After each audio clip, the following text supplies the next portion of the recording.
皆さんごきげんよう、上川薫です。今回取り上げる話題は、GSOMIAの終了が凍結された、まさにその初日なわけですが、日韓の動きを追っていきましょう。日韓の動きをまず追っていく前に、アメリカの動きについて一言だけ言っておきます。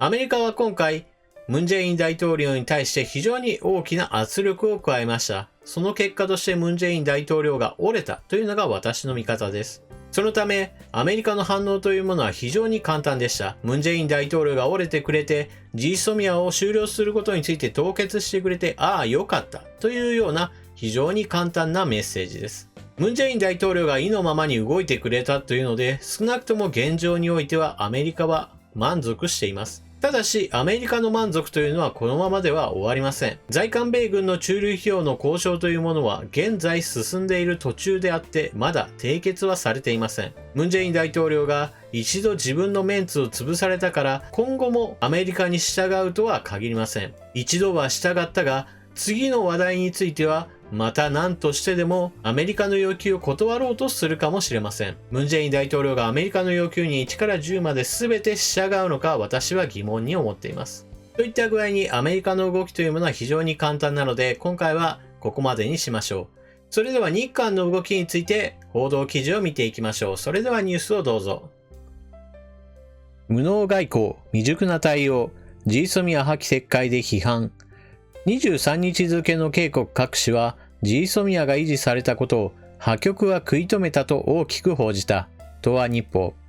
協定破棄を持ち出しながら事実上撤回したムン・ジェイン政権に対しては無能外交。朝鮮日報。強硬一辺倒の未熟な対応。中央サンデーと批判する論調も目立った。朝鮮日報は社説で日本には何の打撃も与えることができなかった。ムン政権が反日カードで国内の政治の視線をそらすために破棄を持ち出しながら名分も失い立ち往生する状況を自ら招いたとムン政権の対応を非難。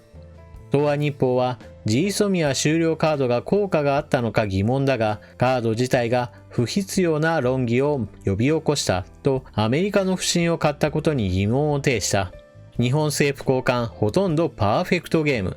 GSOMIAアメリカが警告に圧力かける構図に。日本政府は警告から輸出管理厳格化の撤回要求を拒否し続けた上、アメリカが警告に圧力をかける構図を作り上げたことが、警告政府の今回の決定につながったと見ている。日本政府は貿易管理をめぐる当局間の協議再開には応じるものの、一切妥協はしない方針だ。ほとんどこちらのパーフェクトゲームだった。警告政府の突然の方針転換に日本政府高官はこう語った。日韓の GSOMIA の破棄通告を改めさせ、日米韓の安全保障協力が維持されるからだけではない。日本側の予想を超え、警告が輸出管理の厳格化をめぐる WTO への提訴手続きまで見合わせたからだ。警告側は8月下旬、日本政府による対韓輸出管理厳格化への対抗措置として、GSOMIA の破棄を決定し、破棄撤回の条件として輸出管理厳格化の見直しを求めていた。警告側の態度が変化したのはここ 2,3 日だったという。日本政府は GSOMIA と輸出管理は次元が違うとして、警告側が設定した土俵には乗らず、懸命な対応を促し続ける戦術を徹底した。政府高官によると、アメリカはトランプ大統領は安倍晋三首相側に立つと警告側に伝えており、日本政府はアメリカの警告に対する圧力が非常に強かったと見ている。日本政府は日韓共通の同盟国であるアメリカと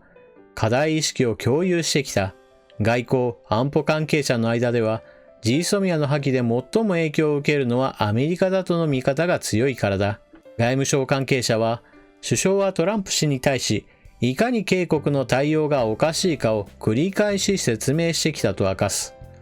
様々なレベルでの働きかけの結果、GSOMIA の破棄は米韓の問題でもあるとして、アメリカから警告にガンガン言ってもらう形に持ち込むことに成功した。ムン・ジェイン政権は強気の言動を繰り返していたが、日本側のブレない姿勢とアメリカの強い圧力を前に、実際は追い詰められていたとみられる。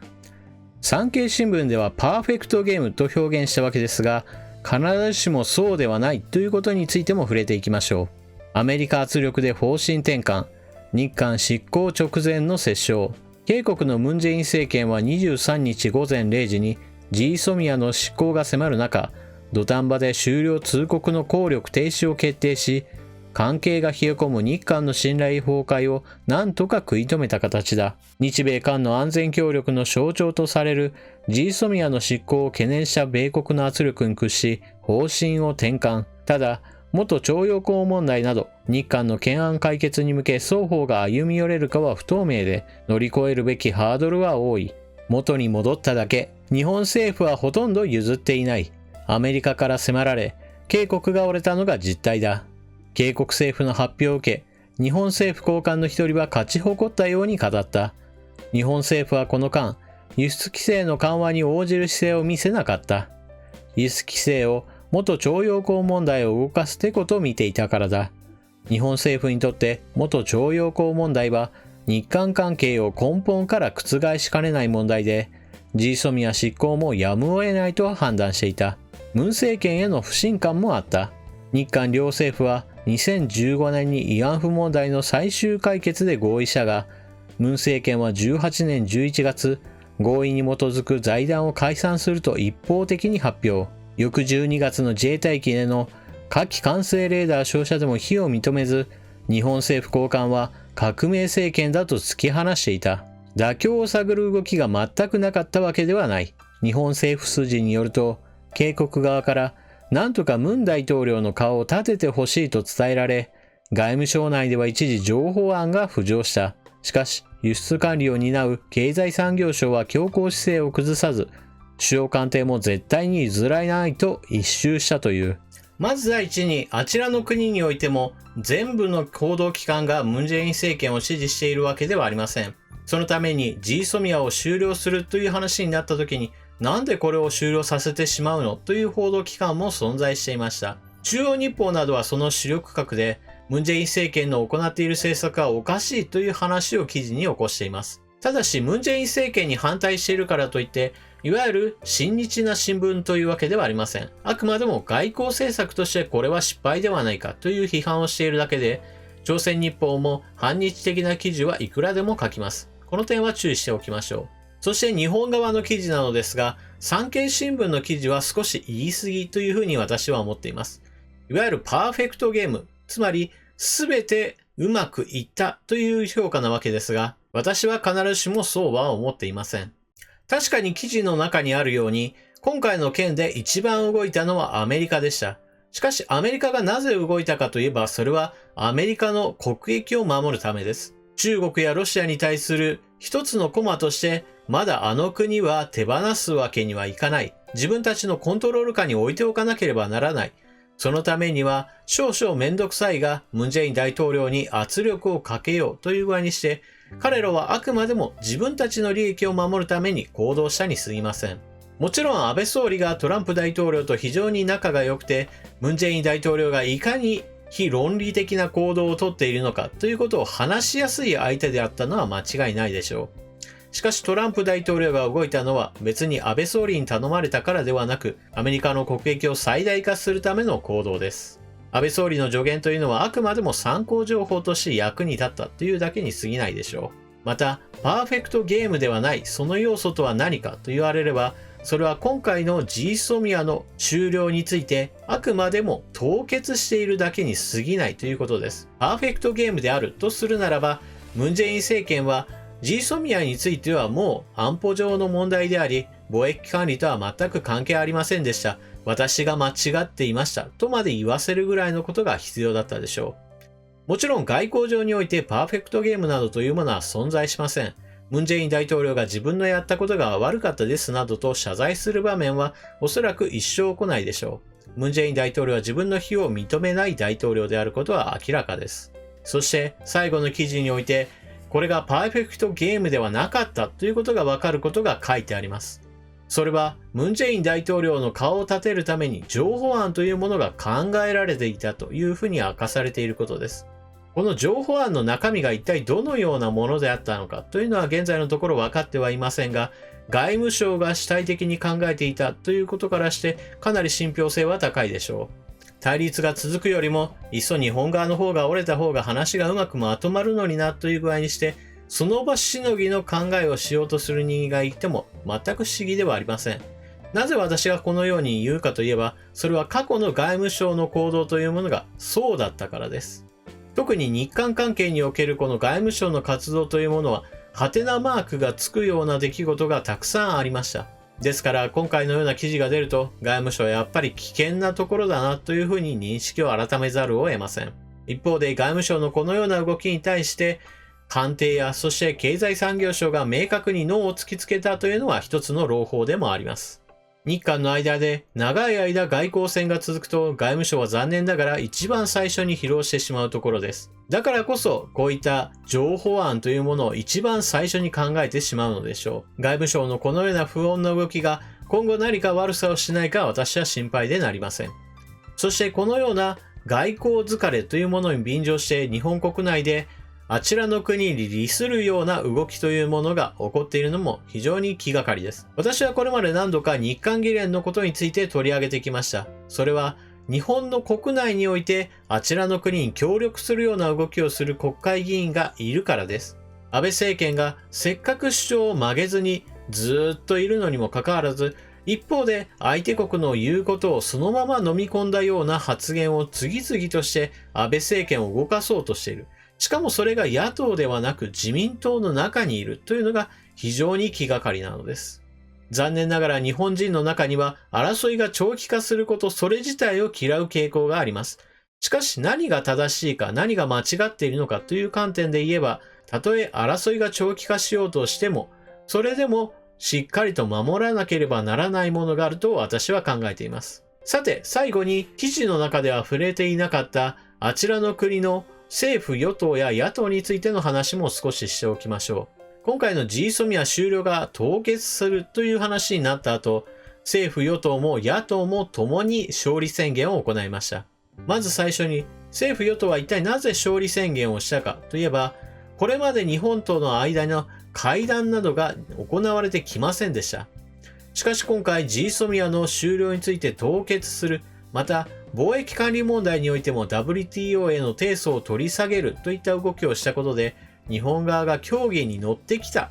ようやく日本が我々にすり寄ってきたぞというふうに勝利宣言を行っています。彼らの勝利宣言の中においては、日韓の首脳会談がようやく公式な場で行えるというような話も出ています。確かに日韓の間における首脳会談というものが調整中であるという報道は出ています。しかし過去の動きからしてみて、安倍総理が最初から会談を断ったというわけではありません。常にその会談には前提条件がついていました。それは日韓の間にある問題について解決案を持ってきてください。解決案がないんであれば会談する意味はないでしょう。だから解決案のないような時には会談する予定はありませんというふうに断っていたわけです。しかし、ムン・ジェイン大統領はこの前提条件についていつも無視してきました。解決案など決まっている。それは我々の主張を日本が受け入れることだ。という具合にして、日本側としてはとても受け入れられないような解決案しか持ってこなかったのです。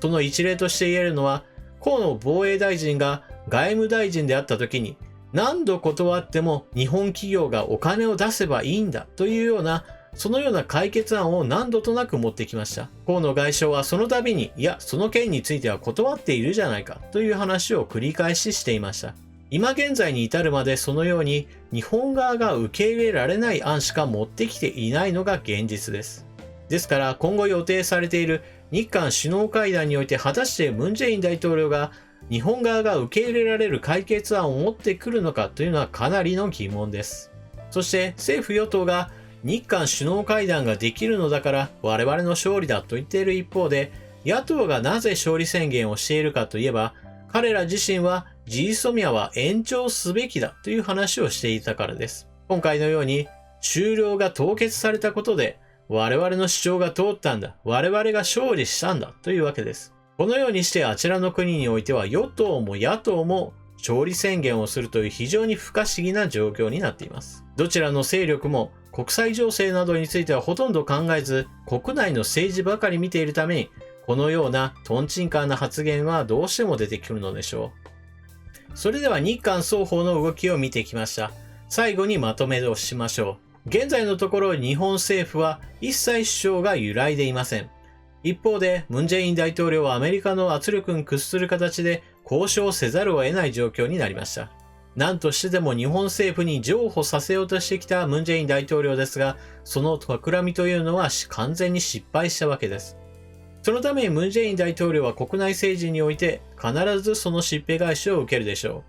う。なぜなら GSOMIA を終了させるというのは国民の支持を受けていたからです。それは岩盤支持層だけではなく、いわゆる中道派の人たちも対日政策として GSOMIA を終了させるべきだと考えていたわけです。